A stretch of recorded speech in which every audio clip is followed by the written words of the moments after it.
Appearance on Dion's Daily Dose does not imply endorsement from or by any candidate or guest.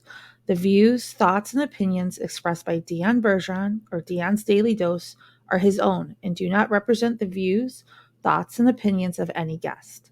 Material and information presented is for general information purposes only. The Dion's Daily Dose name in all forms and abbreviations are the property of its owners, and its use does not imply endorsement of or opposition to any specific organization, product, or service. If you'd like to support the show, please visit our Patreon at patreon.com/Dion's Daily Dose. Okay, welcome ladies and gentlemen to Dion's Daily Dose. Today is Thursday, October 8th, and here we are. This is the new camera. It is HD, but obviously there's a distinct quality difference between this camera and the one on my phone.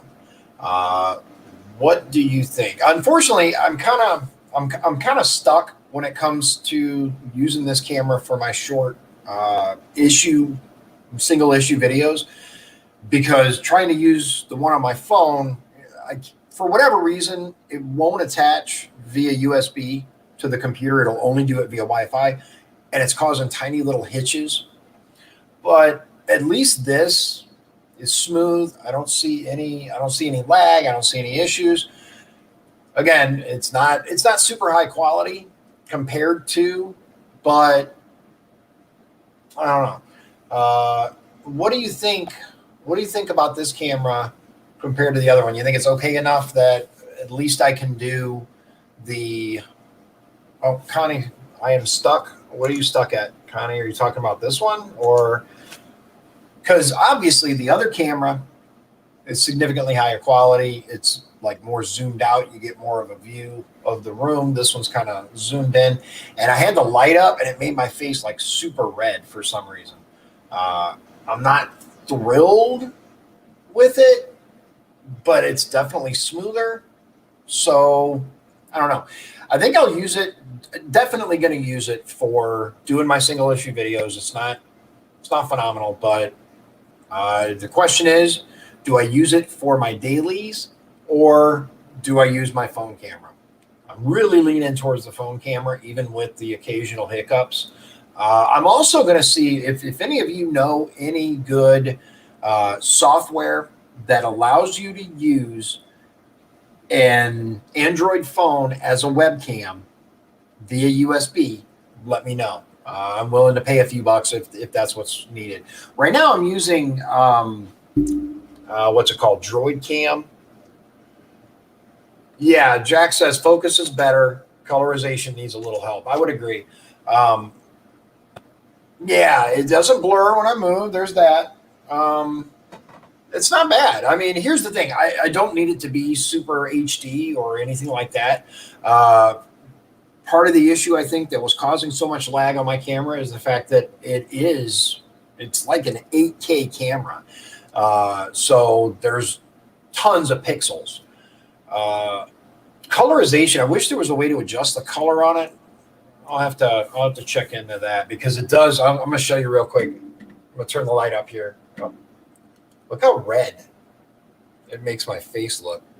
It's like, oh. Anyway, it looked like I washed my face with a Brillo pad or something. So here's the deal. I got a bunch of new stuff to talk about. First of all, I'm sure you've heard the presidential debate.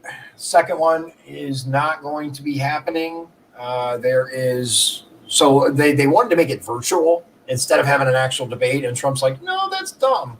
I'm not going to do that. I don't really blame him, but his decision, that was his choice, fine.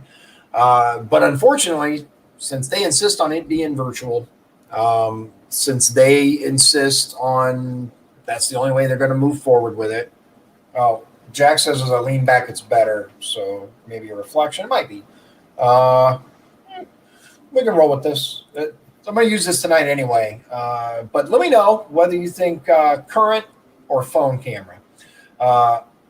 So here's our options. I currently have a watch party / meet and greet scheduled for Westville for the date of the debate was supposed to be held, which is 1 week from today, on Thursday the 15th. I also have one scheduled for Michigan City the following week. So the 15th in Westville, the 22nd in Michigan City. Here's my options and here's my thoughts. So we can do option A, which is go ahead and host the event in Westville. We can have the meet and greet, shorten it to not include the big debate watch party. We've already reserved it, but we haven't spent a bunch on it. We can do that. Or we can, option B, I think, is have the meet and greet and do something else afterwards. Have a video game tournament, play some Monopoly, whatever, to kind of fill the time. Or C, we can cancel that debate, get as much of our money back as we can, or excuse me, the debate watch party, get as much money back as we can, and throw everything into Michigan City on the 22nd. Let me know when you watch this video, just put a quick A, B, or C. A, quick short meet and greet in Westville. B, meet and greet plus do something else instead of the debate watch party where we play a game or do something else, whatever. Or C, save that money and put it towards making Michigan City's event much bigger, much better. Let me know.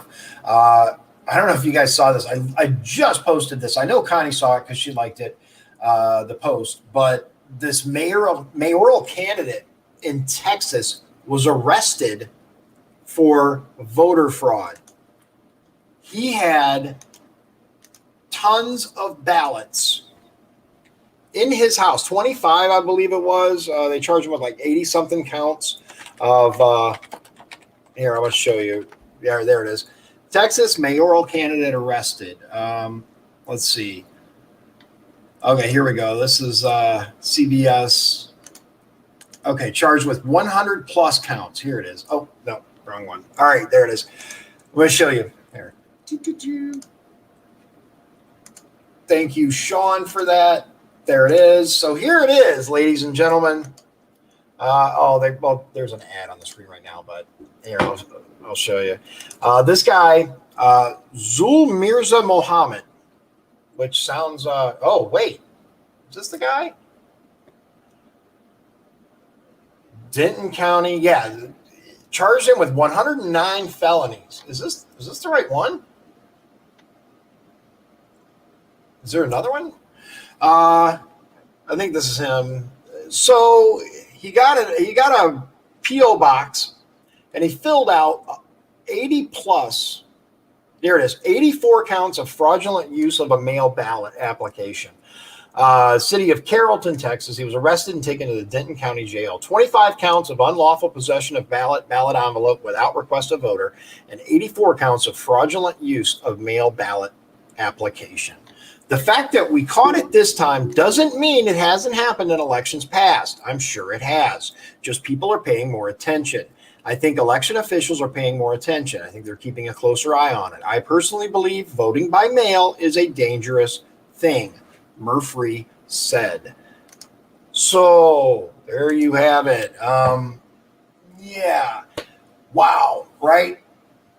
That's a lot. That's over 100. Now, I'm glad they caught him. I'm glad they're prosecuting him. Let's keep a close eye on that, though, to make sure that continues. And let's make sure that justice is served in this case, because regardless of how you feel about mail-in ballots, this is blatantly illegal, blatantly against the law. So let me know what you think about using this camera. Just say cam or phone. Cam, I will assume you mean this camera. Phone is my other camera, which you've seen on my other videos. Much higher resolution, but it does have a little bit of lag now and then. I think this might work. I don't look as good. I'm not as cute as I was on the phone camera, but that's okay. It's not a race for cuteness. It's a race to be a representative. Right, Dave. Yeah, Dave, you're absolutely right. Dave says, "Oh, come on, man." See if I can do it. Come on, man. vote fraud by mail doesn't exist. I can't do his voice. Come on, man. It says, come on, man. Come on, man. Connie says Mervan asked Governor Holcombs for mail-ins. Ooh. Speaking of Mervan, I ran into Ann Leva at the Duneland Chamber of Commerce candidate forum yesterday morning, and I have the videos for that. I cannot play them for you. If I was in Facebook only, I could, but since I'm streaming to YouTube, if I try to play a YouTube video for you, I'm going to get a strike, and I can't afford to get my account. Oh, speaking of strikes and accounts. So listen what happened on my Twitter, right? Those of you who pay attention to my personal Facebook page know that I was sending out some messages, putting some posts during the vice presidential debate about Kamala's lying self and some of the stuff that she said, like her husband walking up there with a mask. Doesn't he live with her? Like, why is he wearing a mask? How much more ridiculousness can we take? Anyway, I was going to tweet some of the things that I said on my Facebook. I go to do so, and all of a sudden, once again, now remember, this happens all the time. I'm asked to verify that I'm not a robot with my Twitter account. It asks me for verification. Normally, it's the CAPTCHA, right? The CAPTCHA or whatever. You got to do that. I'm not a robot. This has a piece of a stoplight in it or a stop sign or this or that. You got to hit the stupid sections. Oh, so frustrating. So I had to do that. I go to my account to tweet. It says, "Oh, you got to verify you're not a robot." I'm like, "All right, here we go with the CAPTCHA." No, it says we're going to send you we're going to call you, and you have to take the verification code and put it in. I've had that like once before, a long time ago. So I'm like, fine, send me, call me, whatever. And I'm sitting there and I'm waiting, and I'm waiting, and I'm waiting. I never got a phone call, so I do it again. Still no phone call. I did it. I'm like, come on. I took a break for a little while. I'm like, whatever. I'll get back to it later. Go back to it. Same thing. Still no phone call. Over and over, I'm telling them, hey, I'm not getting a phone call. Call me so I can get this over with. Long story short, it tells me I have reached the maximum number that I can't have them call me anymore. I'm like, you didn't call me at all. You never called me, not once. Hello, McFly. So now I can't post, I can't tweet, I can't go into my account. Anytime I try to go into it, it takes me immediately to that. And when I say, okay, call me, it says you've reached the maximum number. So I think this is what they're starting to do with conservatives now, because I haven't heard anyone else that has this problem. What can I say? I'm too witty for Twitter. Right? That's all there is to it. They're afraid of me. That's what it is. It's election interference, right? It's just dumb. It's just dumb. Why do we have to go through this? And when I go to additional help, right, they're like, oh, we'll try to help you in a few days with the support. Whatever. It's so ridiculous. But let me get the links. Oh yeah. So the wife reminded me.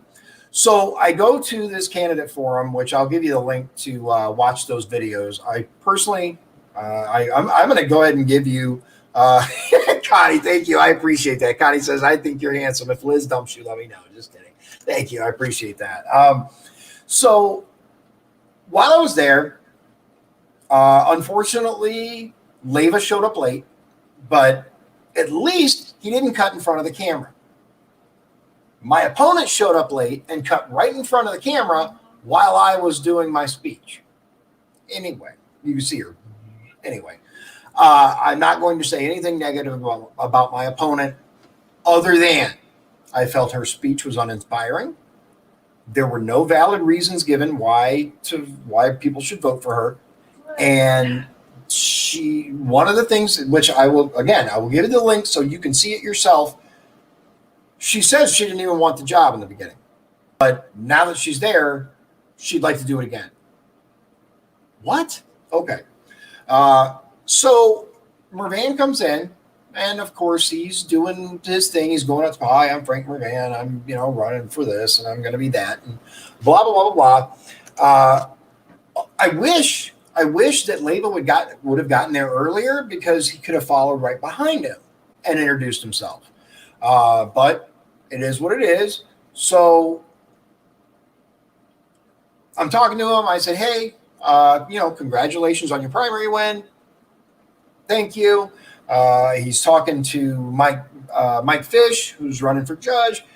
Mike was sitting next to me, and he starts talking about how the debate, right? Well, I told him, I said, "Hey, I think he did a good job at the debate," which I do. I think overall, he looks like he was prepared. It looks, whether you think he was over prepared or not is another thing. But he said, "Man, they're really serious about those time limits, aren't they?" And I said, "Yeah, they are. They really you go over time, they'll cut you off quick," which is true. Did anybody else have an issue with time other than him? I don't think so. I was asking my wife. He's used to being able to just go on as long as he wants and nobody tells him anything. He did it several times at the forums that I went to. He would just go on as long as they would let him. And he's like, "Man, they cut you off quick. And some of these questions, they're like 15-minute answers they need to be, and they only give you a minute or 2 minutes or whatever." And I'm like, "Yeah, they'll cut you off and are quick. That's, unfortunately, you got to abide by the same rules other people do." I know it's shocking. Like at the forum that we went to in Chesterton at the high school, we were instructed all candidates stay seated. They were very adamant about that. We were like, "We'd like you to be able to do this, but everybody has to stay seated." He got up, took his jacket off, walked around right up to the edge. I'm like, "Wait a minute." So personally, I was annoyed. I was very annoyed because I look a lot better standing up giving a speech as well, but everyone else followed the rules. I'm greatly annoyed by how much he says he helps people but left my family. Oh, other thing. So look, I'm just going to put this out there. So he likes to talk about how much he is the North Township trustee, right? Well, one of my wife's clients, a 10-year-old girl, passed away. She contacted the North Township trustee's office for assistance with the funeral. They never even bothered to return the phone call. The more than once you called, Yeah, right? and I said, if you can't help, at least. Yeah, and they said if you can't help, at least point us in the right direction for someone who can. Nothing. Crickets and the clink of silverware. So, unfortunately, that's not something that I'm really happy about. It didn't have anything to do with us. I don't know if it was my wife's client for her job. So yeah, not cool, man. Not cool. Here's the thing, right? Had they actually done their job and at minimum call back and said, "Listen, we can't help with that," or "Here's someone you can call," or something, then I would gladly get on here and say, "Hey, he did this," or "His office did that." So since they didn't, I'm going to gladly get on here and say they didn't do this and they didn't do that. That's, consequences. So anyway, what do you think about the watch party? Let me know. Postponing it or basically investing more heavily into the one in Michigan City, or should we do something with the one in Westville? Shrink it, make it bigger. ABC on that one. And as far as the cameras go, let me know what you think. I'm going to have to use this one for the issue-oriented videos just because. But let me go ahead and drop those links in here for you. I have them. I'm going to go ahead and give you both of them. I'm actually going to give you the one for my opponent first, just because my wife believes that you should watch that one first, and then I'm on the wrong account. Hold on. You should watch that one and then mine so that you can get a better idea of what we're looking at here. Where'd it go? There's that one. Why is there? Oh, here it is. Okay. It was cut off. I got it though. All right. So boom, boom, boom. Here it is. Okay. So no. Okay, there it is. All right, so here's the link for my opponent and the speech that she gave at the Duneland Chamber of Commerce Candidate Forum. It is. Now, the order was I went, then Jim Biggs, Dion Bergeron, Jim Biggs, Pat Boy. That was the order. So there was one person in between myself and my opponent. But again, Liz believes that you can really understand more if you take them in the order that I am giving them, which is her, then me. You'll see during mine that, again, she walks right in front of my screen. And also, since I was the first one to go, I wasn't sure if these people would throw a fit if I took my mask off. So in the beginning, I had my mask on. When I went up there, some people freak out. Just take your mask off. So I do ask, hey, can I take this off? Because one of the rules of this thing was that everybody had to have a mask. So it is what it is. Again, as I mentioned in here, it is perfectly fine for businesses to have requirements for who they will serve, but I don't believe that government should be in charge of that. Now, let's see here. Connie says, Mervan is not the goody two-shoes he acts like he is. I've heard stories, so have I. So I ran across somebody today. I ran across a guy today who said that Mervan's sister was like a high school principal or something, and that she's like has zero sense of humor, none, and is just not a nice person. I don't know, but that's what they claim. Connie says, unusual for Mark to be late. I know because I have had to be ready early to go to all these events. I'm just saying, he unfortunately showed up late. He was even later than Boy was, wasn't? Oh, I wasn't there. Yeah, she wasn't there.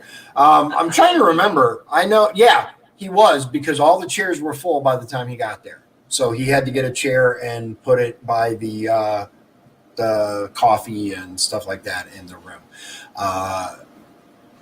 Actually, as a matter of fact, I'm not sure, but if you look at either of the videos, you'll see the way that the camera's pointing and that area behind them, whomever you're watching right now, that area behind them is the little bar area. It's got like, it had coffee. It had there wasn't any food. I was expecting like donuts or something because we all had to pay $10 each to have this thing. But that area right there was where Mark sat. Again, I was hoping that he would have gotten there earlier so he could schmooze a bit. He left a stack of cards, which good, and there was a little area for the candidates to put their campaign information on, a little table right by the door. So I left my stuff and some cards, and Mark left some cards up there, so good deal. Did you, Connie, did you get the video that Mark did? It's like Duneland Chamber of Commerce. I don't remember if it's .com or .org. Do you know? They have all the candidates that were there that day, and you can watch them. I think unfortunately I just don't think .org. It's .org. Duneland Chamber of Commerce. No, hold on. DunelandChamber.org. Okay, DunelandChamber.org. And it's right up at the top. Let me see. Let me make sure this is DunelandChamber.org. Yeah, okay. So if you go to DunelandChamber.org, the first page, it says Candidate Forum Videos. And then it has all of them listed. I highly recommend that you watch these because they're direct comparisons, right? For each race. You can see. Buckley, they're not racing for the same thing. Yeah. Well, yeah, but they're two different. What I'm saying is, like, they have them listed in the order of the office. So here, I'm going to share this. You know what? I'll just show you. Instead of trying to explain it, I'll just show you. All right. So here we go. Let's go back to this. All right. So let me show you what I'm talking about. Apologies there. There we go. All right. So if you go to dunelandchamber.org, you can see here, scroll down, candidate forum videos. The Duneland Chamber of Commerce does not support or endorse any political candidates. Now, bear in mind that the video that I did for there, right? I kind of thought that I would be addressing the chamber because that's who was hosting it. But that aside, look here. You like for your county offices, you've got, now remember, this is Porter County. North District Commissioner incumbent Jim Biggs versus Becky Mateja Lombardini. Okay. South District Commissioner Fred Martin versus incumbent Laura Sher Blaney. At-large County Council incumbent Dan Witten, incumbent Sylvia Graham, and Susie Talevsky. Then you have the Duneland School Board, which is Tim McGinty and Monte Moffitt. You have county judges up here on the right, Porter Circuit Court Judge. You've got the favorite incumbent Mary DeBauer, and then you have Mitch Peters. I will tell you that I have heard from tons and tons and tons of people that really just love Judge Mary. I don't know Mitch Peters, but I will say his speech was really good. Judge of Superior Court 1, Porter County Superior Court number 1, you've got Michael Fish and Matt Soliday. Both of these, or I should say, neither of them are an incumbent. This is a new race, and I can tell you that I will definitely be voting for Mike Fish. Judge of the Superior Court number 4, you've got Chris Buckley versus incumbent David Chidester. Not sure how you say his last name. Federal and state offices, you've got state representative for District 9, obviously me, your favorite candidate. And incumbent Patricia Boyd. Now, I will tell you this. When you watch, I want you to stop and think about that you're watching being on the floor of the Indiana House of Representatives representing you. Think about this person getting up in front of all these people, all these representatives, getting up there and representing you and telling these people what they need to hear. Telling these people, let's pick a topic. Let's just say constitutional carry, for example. Let's say you're in favor of constitutional carry, or you're against it. Now imagine that the video that you're watching of this person, whether it's myself or Pat Boyd, imagine that person is your representative and is up there. It should or should not be passed. Imagine this person represents you. This person is your voice. Watch it and tell me who you would rather have as your voice. And last but certainly not least, one of the most important positions on the ballot, U.S. House of Representatives District 1, Mark Leyva versus Frank Mervan. Connie said Judge Mary. Yes, Mary DeBauer. She is Porter Circuit Court Judge. She's very nice. I've watched a few of her videos. She's a sweetheart. But if you look, okay, so Connie said she got the video of Mark. But if you look at these videos, imagine this person as your representative. I think these are incredibly important votes if you live in Porter County, or for my race, if you live in District 9, or if you live in the 1st District, you should be absolutely aware of who these people are, and can they effectively argue for or against something on the floor of the Indiana House or the House of U.S. Congress? You have to ask that question. And you have to say, is this person effective? Can this person speak about what I want? Look, I like Mark Leva. I think that he needs to work on his speaking skills, but I think his heart's in the right place. I think he's honest, and I think he'll get the job done for us. He just needs the votes. One thing I will say about Mark is every single time I have called him, he has answered the phone. Well, I got his voicemail, but then he called me back. So I just want to be honest. He did call me back. And my brother-in-law, whom I trust implicitly, says he's a good man. He's a good man and that he's honest. So that matters. And it matters to me far more than whether or not someone is an effective speaker yet. I think that we need to look. I'm going to say this. If Mark gets elected, I am perfectly willing to help him get better in front of a camera. He needs it. It's not a negative on him. It's just everybody's good at different things, right? I'm comfortable in front of a camera. I've been doing this for months now. Cameras don't bother me, but I'm perfectly willing to help him get better. But the important part is this person honest? And the answer is yes. Yes, Leva is honest. There are some people that are still very upset that he won the primary. Look, I'm not happy I lost. Nobody's happy to lose. But I will tell you that I think he stands a really good chance this year. We'll see what happens. But if he wins, and especially if he wins and I don't, by all means, Mark, if you get a chance to watch this, or Connie, let him know. Pick up the phone. I'm more than happy to get you better in front of a camera and get you to where you can get your point across clearly, concisely, and with appropriate language.